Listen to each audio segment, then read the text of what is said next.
আসসালামু আলাইকুম প্রিয় খামারি ভাই বোনেরা।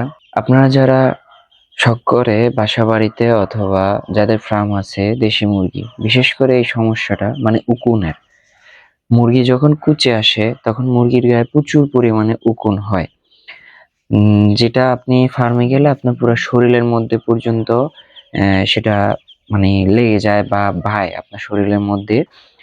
তো এটা থেকে বাঁচার খুব সহজ একটাই উপায়, আর একটা ওষুধই যথেষ্ট। আমি ওষুধটা এই ভিডিওতে দিয়ে দিচ্ছি। এই ওষুধটা আপনারা হচ্ছে প্রতি 2.5 গ্রাম 1 লিটার পানির সাথে মুরগির একদম পুরো শরীরে আধা চুবা করে ভিজিয়ে দিবেন। প্লাস মুরগির যেই খামারে যদি হয় পুরা খামারের মধ্যে দিবেন। প্রতিদিন 2 বার করে দিবেন। ইনশাআল্লাহ 3 দিন ইউজ করলে সম্পূর্ণ উকুন একদম মানে খামারে আর থাকবে না। এটা করে দেখতে পারেন। রেজাল্ট না পেলে অবশ্যই আমাকে জানাবেন। আমি এটা দিয়ে রেজাল্ট পাইছি ভালো, এজন্য এটা আপনাদের মাঝে তুলে ধরলাম।